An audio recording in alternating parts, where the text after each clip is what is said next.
"Ma'am, perhaps you'd be more comfortable in the observation lounge," the major offered with a patronizing smile. In the billion-dollar command center, he saw a relic. He never imagined that this old woman was a legend. The air in the Reaper Control Nexus at Nellis Air Force Base hummed with the chill of immense computational power. It was a cathedral of modern warfare, a cavern of darkened metal and glass, where shadows danced to the rhythm of silent data streams. On a central dais, a constellation of screens glowed with the cool, predatory blue of a desert sky at dusk. This was the kingdom of the young, a world of reflexes measured in milliseconds and battles fought by proxy from half a world away. And into this kingdom walked Ms. Eva Rostova. At 65, she was an anomaly, a living piece of history in a place that only valued the future. Her silver hair was pulled back in a simple, elegant twist, a stark contrast to the severe military buzz cuts on the young analysts. Wrinkles, etched by decades of sun and focus, fanned from the corners of her clear blue eyes. She wore a simple civilian pantsuit, tailored but unassuming, and walked with a steady, unhurried gait that seemed to measure the earth with each step. She was here as a senior civilian advisor, a courtesy invitation to observe a high-stakes war game simulation. To most in the room, she was a ghost from a bygone era. To Major Davies, she was a nuisance. Davies, a man whose ambition far outstripped his experience, moved through the command center with the slick confidence of a salesman. His hair was meticulously styled with gel, his uniform was razor-creased, and a polished Breitling watch adorned his wrist. He saw Ms. Rostova not as an advisor, but as a box to be checked, a piece of protocol to be managed. "Ms. Rostova, a pleasure to have you," he said, his voice dripping with a condescending warmth. He gestured vaguely at the main tactical display. "Things have changed a bit since your day, I imagine. It's all ones and zeros now. We'll try not to bore you with the technical jargon." Eva simply nodded, her gaze fixed on the complex telemetry data flowing across the screen. She didn't need his explanations. She saw the numbers, but her mind translated them into the language she understood. Airspeed, fuel consumption, crosswind vectors, the subtle physics of flight.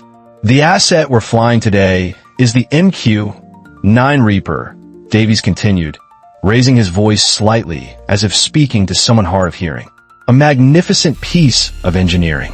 We're simulating a deep penetration ISR mission. That's intelligence, surveillance, and reconnaissance over hostile territory. Total communications blackout. The pilot has to rely entirely on his training." He gestured to a young, cocksure contractor at the controls, a man who had likely never flown an aircraft that wasn't connected to a server. From across the room, leaning against the far wall, General Thorne watched the exchange. He was a man of Eva's generation, his face a roadmap of a long and storied career. A slight limp in his left leg was a permanent souvenir from an F-4 ejection over Vietnam. He saw Davies' patronizing smile and Eva's quiet stillness. But he saw something else, too. He saw a familiar calm, a profound centeredness he hadn't seen in years. It was the tranquility of a master, the quiet confidence of someone who had faced true chaos and emerged not just intact, but stronger. It reminded him of the legends he'd flown with in his youth, men and women who carried the sky in their eyes. He couldn't place her, but the sense of recognition was a faint, persistent echo in the back of his mind. "Why don't you just hold this clipboard for us, ma'am?" Davies said, handing her a tablet with a flourish. "Just try to keep up." The junior officers behind him offered a strained, sycophantic chuckle. Eva took the tablet without a word. Her face remained a placid mask of professional neutrality. But General Thorne saw it. He saw the way her fingers curled around the edge of the device, with the same light, precise pressure a pilot uses on a control stick. He saw the quiet, and he understood it was not meekness. It was a fortress. The simulation began. On the massive screen, the drone's camera feed showed the digital landscape of a hostile mountain range. The game was afoot. For 20 minutes, the exercise ran flawlessly. The contracted pilot, a digital native named Raptor, according to his flight jacket, guided the Predator drone with the practiced ease of a video game champion. His fingers danced across the controls, his eyes locked on the screen, his entire world contained within the glowing blue box in front of him. Major Davies provided a running commentary, a self-congratulatory narrative of his own brilliant planning. "Notice the perfect terrain masking," he announced to the room. "The flight path is optimized by our proprietary algorithm to minimize radar cross-section. Flawless execution." He glanced over at Ms. Rostova, expecting to see a look of dazed confusion or perhaps mild admiration. Instead, he found her staring intently at a secondary display showing raw atmospheric data. Her expression was unreadable. To Davies, it was the blank stare of someone utterly lost. But Eva wasn't lost. She was flying. Her mind was thousands of miles away, at 20,000 feet over the simulated Zagros Mountains. The numbers on the screen were not abstract data points to her. They were visceral sensations she had known her entire life. She could feel the subtle buffet of the wind shear coming off a mountain peak. She could sense the engine straining slightly as the air thinned. She could hear the ghost of a turbine's whine in the sterile hum of the command center. While the young pilot was flying the interface, Eva was flying the airframe. She was running calculations at the speed of instinct, her mind a finely tuned analog computer built from a lifetime of experience. She saw a potential downdraft forming 2 clicks ahead that the simulation's weather model hadn't predicted. A ghost in the machine. Then it happened. The pristine blue of the command screens was shattered by a cascade of amber and red alerts. A deep, guttural electronic warning tone filled the room, a sound designed to simulate pure panic. Multiple system failure. The contractor, Raptor, announced, his voice suddenly tight and high-pitched. "Flight controls are unresponsive. How about a full electrical cascade failure? Engine is spooling down. We're going to lose her." Davies' face went pale. This wasn't in the script. This was a custom-injected failure mode, courtesy of General Thorne's office, designed to test the entire team's response to a true worst-case scenario. It wasn't a software glitch. It was a simulation of catastrophic physical damage, a ruptured fuel line, a fried generator, a cascading hydraulic leak. It was the kind of ugly, cascading, real-world failure that algorithms couldn't solve. "Do something," Davies barked, his polished arrogance cracking like cheap veneer. Raptor fought with the controls, his movements becoming frantic and jerky. But the drone on screen began a fatal, unrecoverable dive, tumbling through the digital sky like a stone. The young pilot, for all his thousands of hours in simulators, had never been taught how to fly a dead machine. His training had prepared him for system reboots and error codes, not for the fundamental physics of a powerless glide. He was trying to fix the program, not fly the plane. The $20 million asset was seconds from becoming a pixelated crater. It was then that Ms. Rostova moved. She didn't rush. She simply placed the clipboard on an empty console, her movements imbued with a calm, deliberate economy that was more startling than any sudden dash. She walked towards the pilot station, her sensible shoes making no sound on the polished floor. "Sir, with all due respect, get out of the chair," she said. Her voice was not loud, but it cut through the rising panic with the absolute authority of a razor. It was the voice of command, forged in crises far more real than this one. The young pilot, Raptor, looked up, his face a mask of sweat and confusion. He saw this old woman, this relic, and for a second, he was about to argue. But then he saw her eyes. They were calm, clear, and focused with an intensity that seemed to burn away the years. He saw in them a certainty that he had never possessed. Instinctively, he relinquished his seat. "Ma'am, what in God's name do you think you're doing?" Davies sputtered, rushing forward. "This is a restricted military console. You're not qualified. Security, please escort Ms. Rostova out of the Nexus." But his words were lost, swallowed by the deafening silence that had fallen over the room. Everyone was watching her. Eva slid into the chair.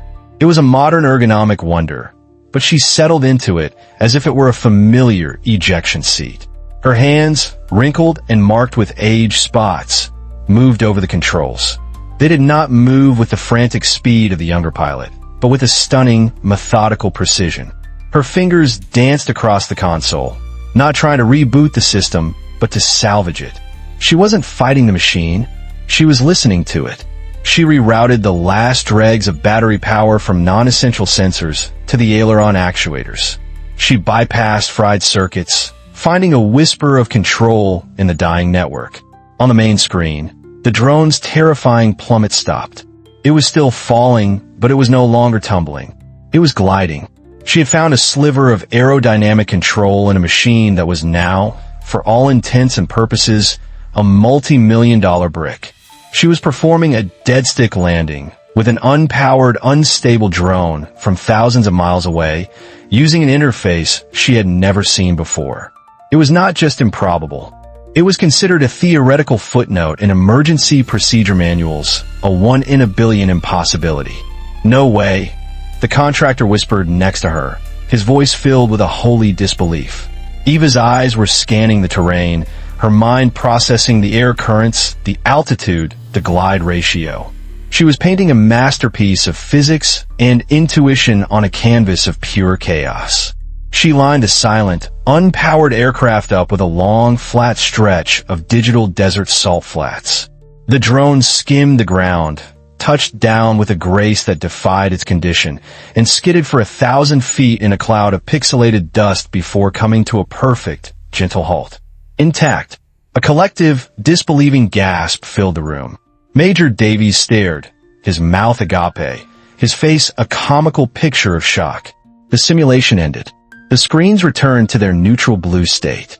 Captain Eva Rostova stood up, her expression unchanged, as if she had done nothing more strenuous than parallel park a car.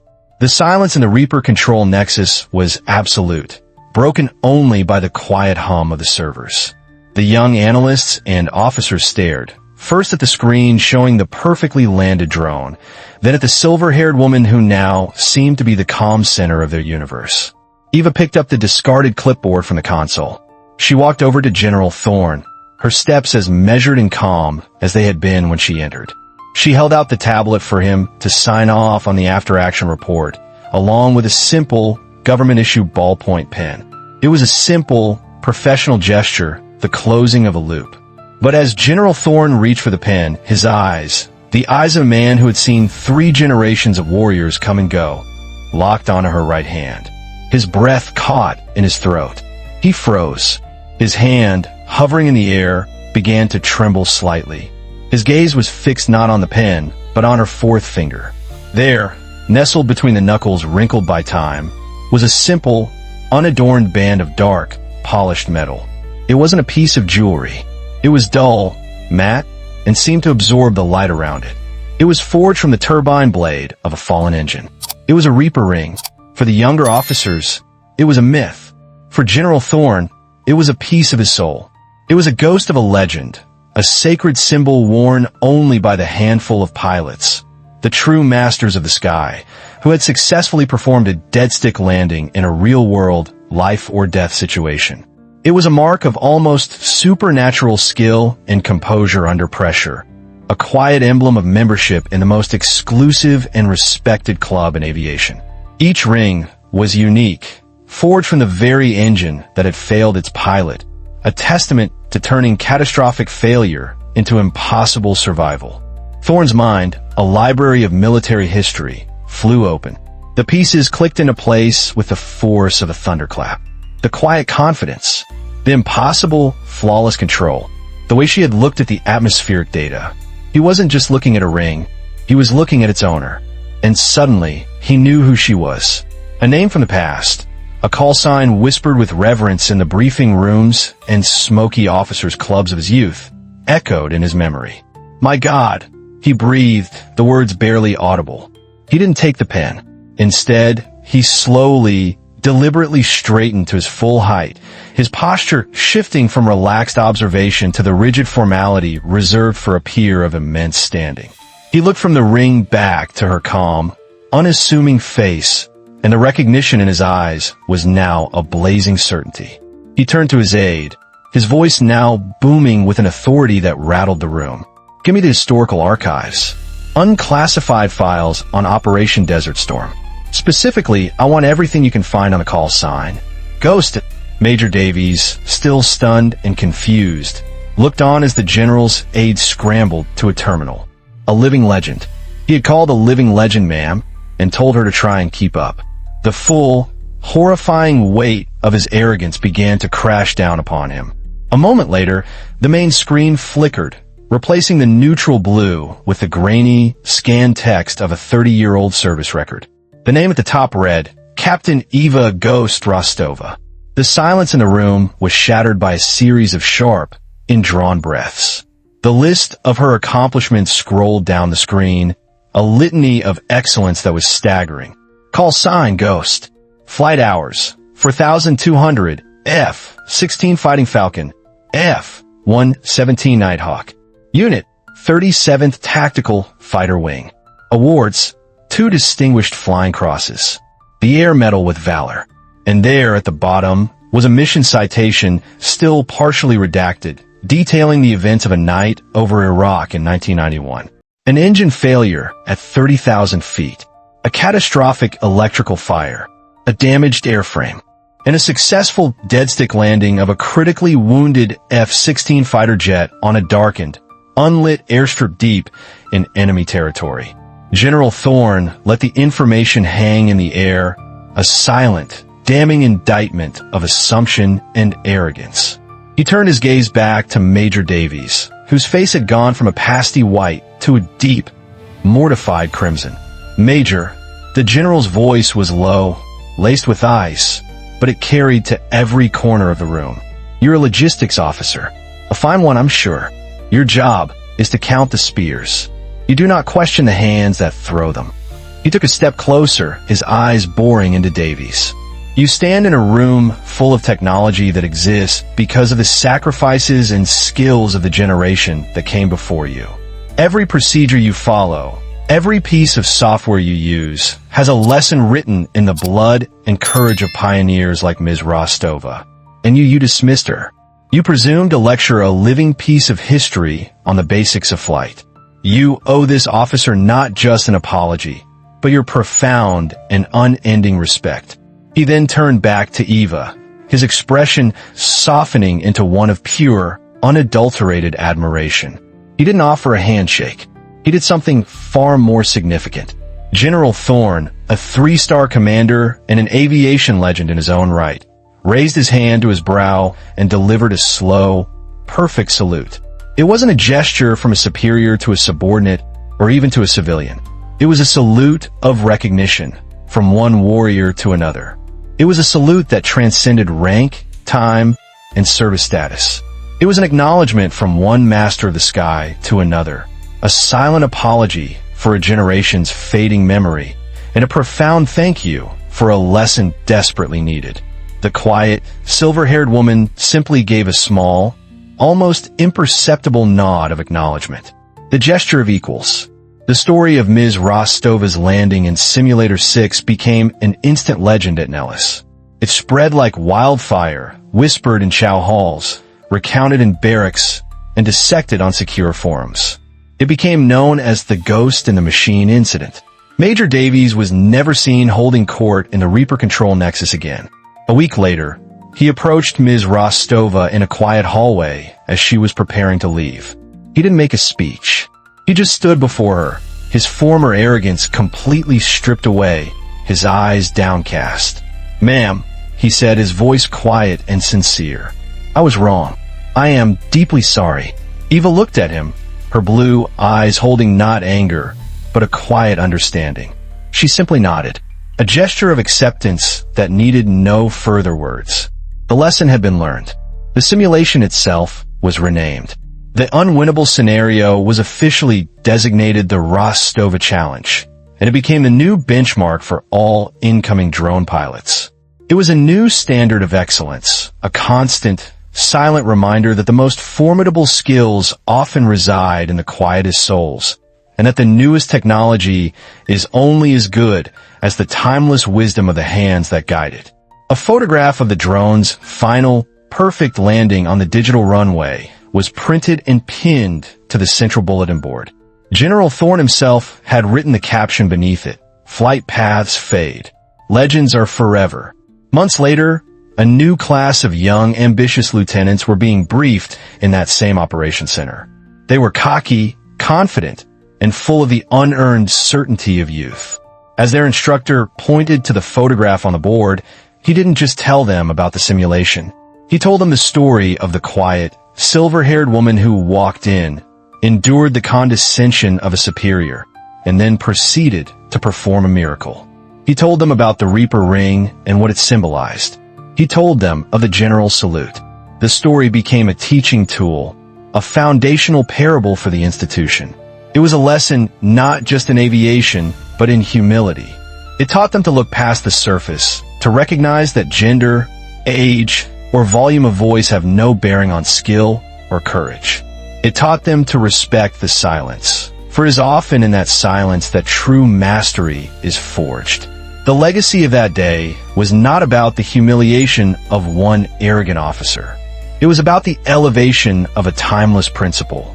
True legends don't have an expiration date. Their names may be forgotten by a generation obsessed with the new, but their wisdom is woven into the very fabric of the institutions they built. Eva Rostova reminded everyone in that room that the shoulders of giants are not just a metaphor. Sometimes, they walk quietly among us, waiting only for a moment of crisis to remind us how high they can lift us. Her work was her voice, her precision was her signature, and her impact was her monument. True legends don't need to advertise. Their actions are their resume. True legends don't have an expiration date. If you believe we must honor the pioneers whose shoulders we stand on, type honor the legends in the comments below. Let's share stories of the quiet giants in our own lives. Please, always comment with respect for everyone's perspective. And for more stories that celebrate timeless skill and quiet strength, make sure to subscribe and hit that notification bell.